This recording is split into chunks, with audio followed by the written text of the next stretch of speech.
Well, and I'll be back with Which Way, L.A. Los Angeles Mayor Eric Garcetti has been trying to raise height limits and increase density in Hollywood since he was the city councilman there. But last week, a local judge put the lid on the $1 billion Millennium Hollywood project, which would feature towers 35 and 39 stories high near the Capitol Records building. Community groups retained a lawyer who's been there before. Robert Silverstein is an opponent of what he calls unhealthy government in Los Angeles. Robert Silverstein, welcome to our program. Thank you. A zoning plan approved by the city council. You've gotten it thrown out of court. You've stopped a Target store from being completed. Tenants are going to be evicted from a new apartment house in Hollywood. What does this all add up to as far as you're concerned? Well, thank you. What we're seeing here is a pattern of lawlessness by the LA mayor and city council that constantly elevates the interests of favored developers over the public and over the rule of law. Each one of these cases that we have fought successfully in front of multiple different judges to obtain rulings against the city of Los Angeles have vindicated the public's right to have an open and transparent process. And instead, what we constantly see and what we constantly have to fight is a process of the city disregarding the law. And what we have in the situation, for example, of the Hollywood Community Plan update, the community groups that I represent argued for years that the city was using demonstrably false and, in fact, fraudulent population data to distort all of the environmental impact analysis of the environmental impact report for that process. And what they did was they created this framework for intensified development and density that was not justified by the data, that was not justified by the population, and that was not properly analyzed by the city. Then you have the Target case where the city throws the zoning code out the window to allow Target to exceed the height limit for a specific plan that is the expression of years of work by the community to develop a framework for the type of future development they want to see. Then you have the old spaghetti factory building project, the 22-story building, where in fact it is the city that is now requiring the landlord to evict the tenants because in that case, the landlord, CIM Group, which is a major contributor to Mayor Garcetti, illegally demolished the 1924 structure, which by city ordinance they were required to preserve. And in exchange, they got about $10 million of taxpayer money to subsidize their project. They illegally demolished this structure overnight. They didn't give back any of the money. They avoided tens of millions of dollars in construction costs for parking by claiming originally that they couldn't do subterranean excavation because of preservation of the older building above ground. And then they wound up preserving it, so to speak, in a landfill. What's wrong with the Hollywood Millennium? Well, I mean, do we have an hour to talk about that? The Hollywood Millennium Project is really sort of the poster child for the culture of secrecy and rule-breaking that permeates LA City Hall. To approve two skyscrapers on top of what the California State Geologist has now officially said is the active Hollywood earthquake fault, a 7.0 magnitude earthquake fault that runs directly through that site, over the state geologist's objections, over Caltrans objections, and over the objections of the 40 different community groups that I represent is jaw-dropping, is astounding. Not only has the city council and Mayor Garcetti approved a project that is reckless and that would be incredibly environmentally damaging, but it would literally imperil the lives of thousands of people that would live and work on that property if that project ever got built. Okay, Robert Silverstein. Again, all four cases have been won with different judges in local courts. Mott Smith is co-founder of Civic Enterprise. That's a planning and development firm. He also serves on the board of the developers group, the Council of Infill Builders. Mott Smith, good to have you on the program. Great to be on with you, Warren. Are you directly involved in any of these projects just listed by Mr. Silverstein? Thankfully, I'm not.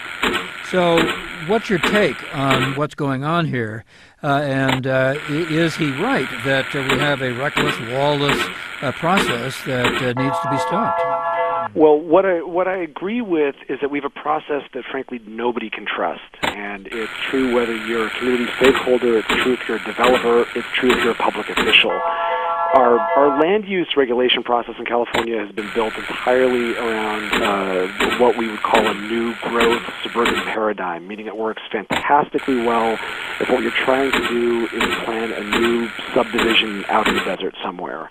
And if instead what you're trying to do is build a constantly evolving, creative, iterative city, it breaks down not just in LA, but really everywhere where there's an established city in the state.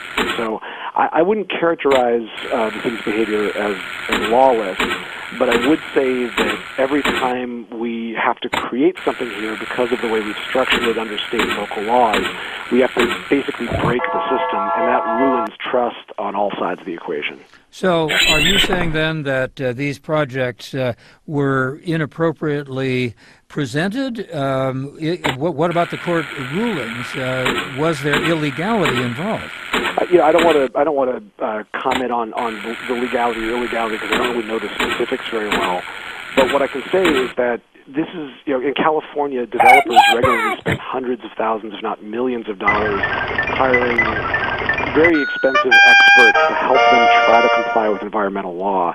And a recent study by the firm of Holland and Knight in San Francisco, where they looked at environmental impact reports that had gone to court under challenges like the ones that we're talking about here, the chances that a judge would overturn the EIR across the state were about 50-50. So it's a coin toss after you've spent millions of dollars trying to comply with the laws, whether or not you actually did comply with the laws. And so when people are making such heroic efforts to try to respond to the market, respond to the community, build what frankly is state policy, because it is state policy now to build infill, and we still fall down half the time, it tells me there's something wrong with the law. Okay, Robert Silverstein, back to you. There are those who say you have made a career of going through the California Environmental Quality Act and other laws as well in order to find the kinds of things that will get judges to make the rulings that they have without regard to the overall policies that Mott Smith just described. Well, the overall policies in the California Environmental Quality Act are accountability, transparency, and mitigation of environmental impacts. And when you have, just take for example, the most recent case, the Millennium Hollywood project, you had a city and a developer that were intent on frustrating all of those policies. There was not accountability. There was a complete disregard for two state agencies by the city council.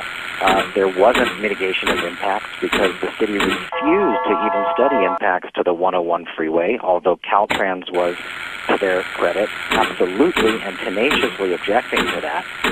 So is there any way that Hollywood can be developed and densified and made to make way for the people who now want to live there?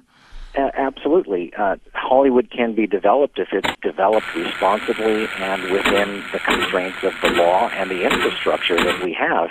My clients do not oppose development. They do not oppose good development. What they oppose is law-breaking development and dangerous development. And in the Millennium case, that's a perfect example of both.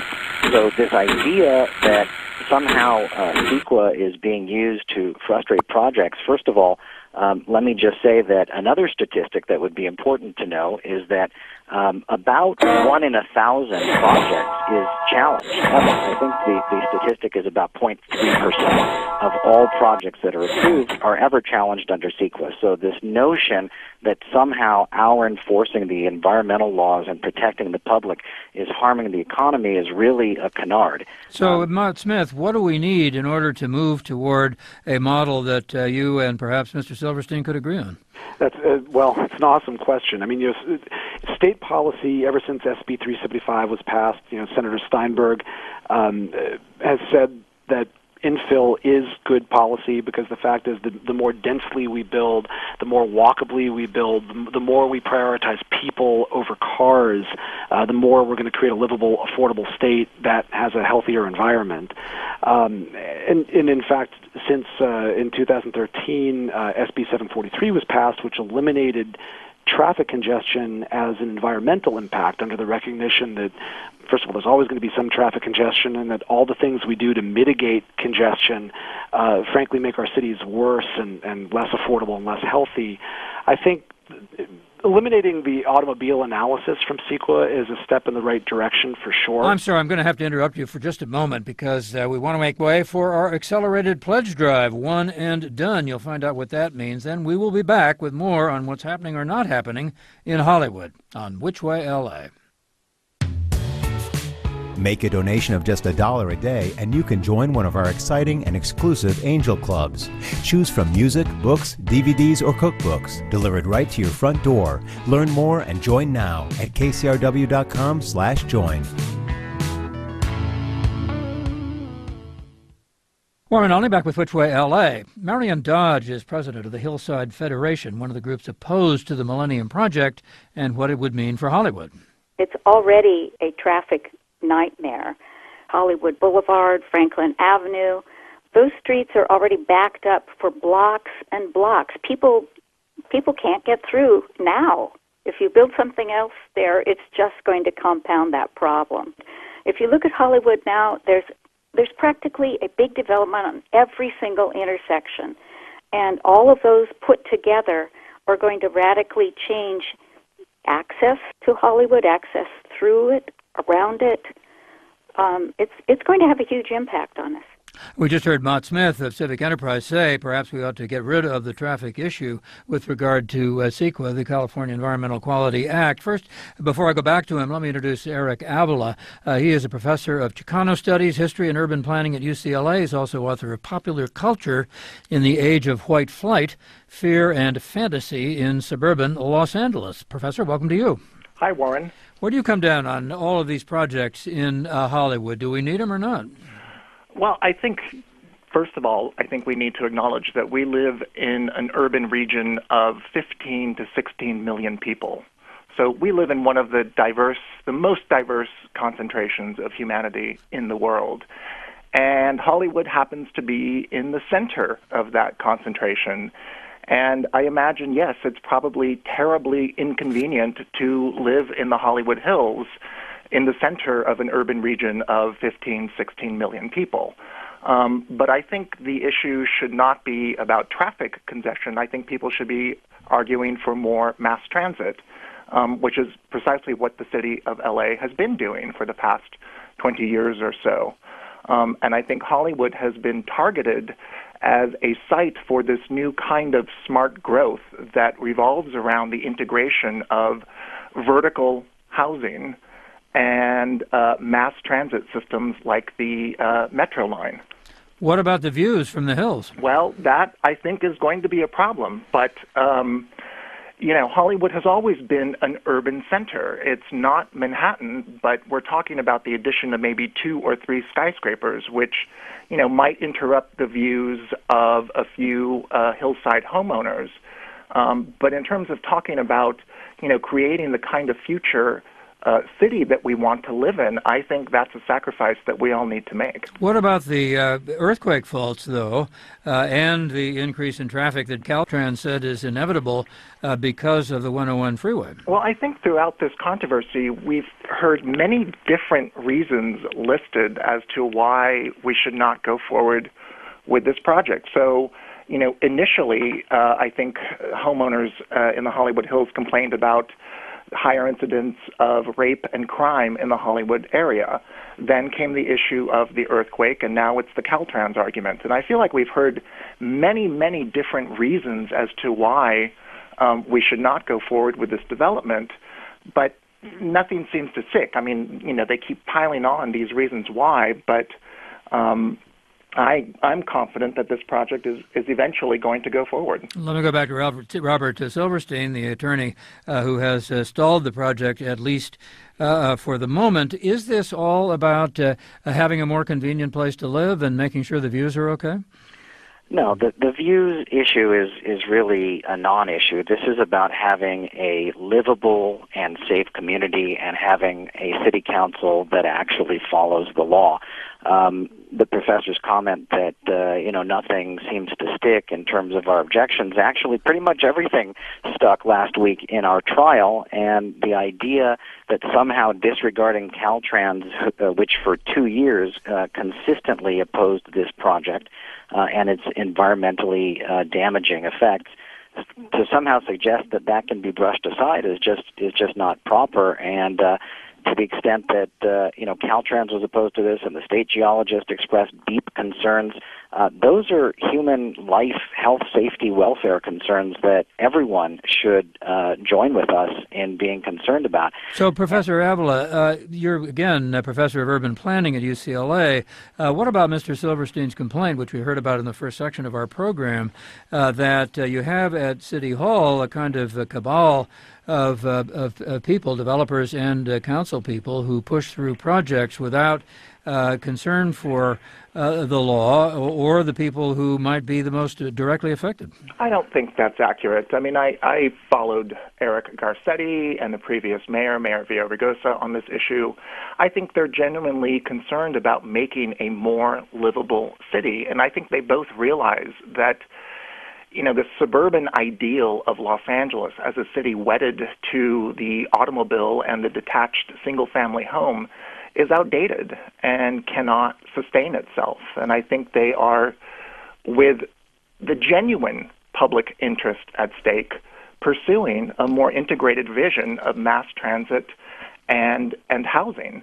So I'm very skeptical of that argument that this is some kind of developers cabal in City Hall. I mean, if you want to talk about development, that's been with us for the entire history of LA since the late 19th century. The port, the aqueduct, suburban growth in the valley and in other parts of Southern California, that's been, pushed by powerful public and private interests.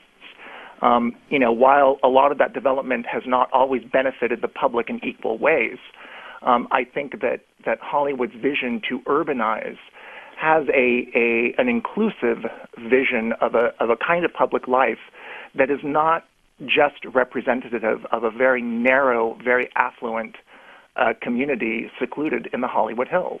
Mott Smith still with us, co-founder of Civic Enterprise, a planning and development firm.